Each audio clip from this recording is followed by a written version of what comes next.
So we are starting with the Dharmmapada. This is a historic Buddhist text. It's believed that it is the recordings of what the Buddha said, Siddhartha Gautama, his actual words.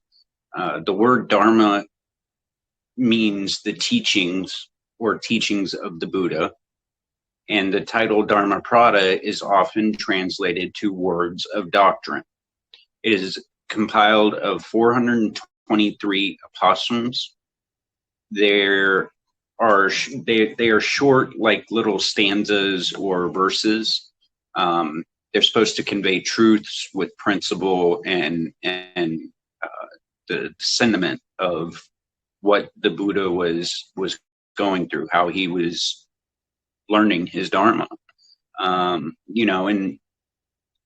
a lot of it is there's extra stuff because it was translated, and there's an introduction that we're going to get to eventually. The version that we are reading from today, it was translated, and the introduction was written by Ingath. It might be messing us up. Eresword. He also wrote the introduction, like I said. It was originally published in 1986, but it's really generally accepted that the original texts were from the mid first century area. So a couple of little announcements before we get into the book study. We have a Patreon that we are now getting on and up and going. If you like this podcast, if you like the book corner and other interesting things we might be doing here soon, such as meditations, we are going to build a community here on Patreon. So if you are interested in supporting the podcast for as low as $1.11, you can become a Patreon member. So go check that out. So the first chapters, we're reading 1 and 2 tonight. Twin verses and vigilance. The sutras or discourse of the Buddha preserved in the Buddhist Pali canon were largely aimed at the monks and nuns of the Buddhist order. But the Dharmmapada was meant for everyone. Its 423 verses are much more than wise aphorisms to be read and reflected over. They contain the part of the Buddha's teachings which can be grasped and put into practice by the greatest number of people. By following these disciplines of the Eightfold Path, every reader knows that one book becomes part of one's life. The Dharmmapada was meant as such a book, and its method of transmission and transforming our lives is given right in the first chapter. The title, Twin Verses, gives it the clue. Chapter 1 persists pairs of possibilities for human conduct, each leading to a different kind of destiny. There are 10 verse pairs, and usually it is the negative possibility of any kind of conduct catering to conditional human wants. What is presented first. Then comes the positive one, which runs congruent to the human nature. The alternative usually is easily accomplished and temporary satisfying. The second, however, goes against the coherent effort on the Eightfold Path, but in the long run, the sweet and easy way leads to suffering, the hard way to nirvana. The Buddha can only point the way. The hard choice we must make ourselves again and again until it becomes part of the personality.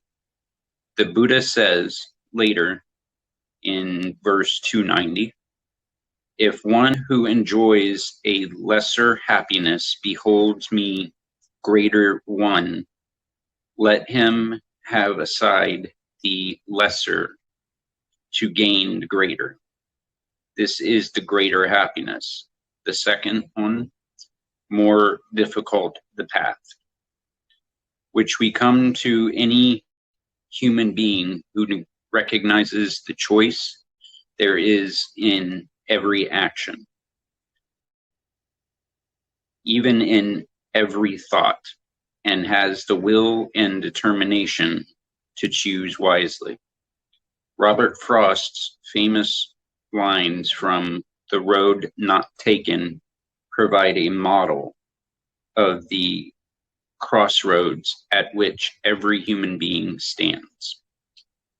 There's a section here, it's the actual, so in the book, the verbatim words of the Buddha are italicized.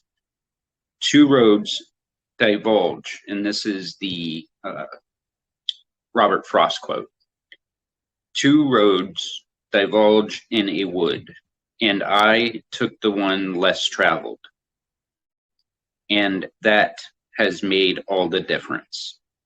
Why can't a person, and that was the quote, so why can't a person just pass by easily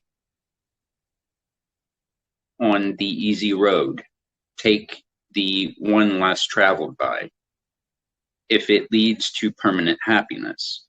The obstacle is the mind.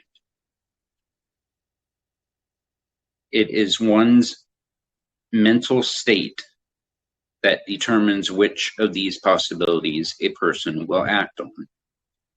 The mind can be said to be a product of a human being's evolutionary drive to look for oneself first. Its natural response to any situation is to take the easiest, least pleasant course of personal fulfillment. So that's the first couple of paragraphs of the Dharmmapada.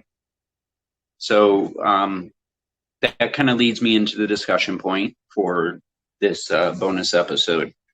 A lot of times we try to find an easy way, we try to find an easy fix, and really one thing that I maybe wasn't grasping when I was such a younger person was that a little bit of determination and a little bit of just pushing through, it really goes a very long way. I joke with my partner a lot. My son, even though he doesn't know a whole bunch about this, he has a saying that we literally now refer to as Jacob's, guru, Jacob. His saying is that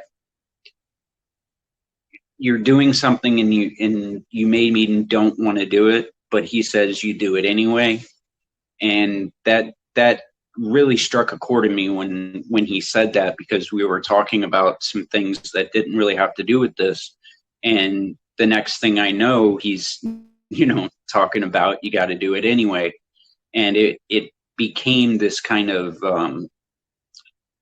long-term, not only saying, but it really got in me and made me start to do it anyway. If I have to get up and go to work and I don't want to go to work, you do it anyway.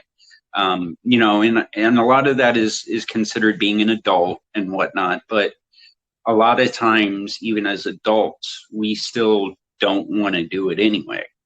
And I really think that if we start to apply some of these concepts, whether you're of a certain religious faith or not, there are general concepts, not only from Buddhism, Taoism, Hinduism, Sikh, Muslim, Judaism, the Kabbalah, that if we apply them to our life without the whole baggage, a lot of good things can happen. A lot of things that I've seen in my life have improved, especially over the last couple of years, even with the whole pandemic and everything.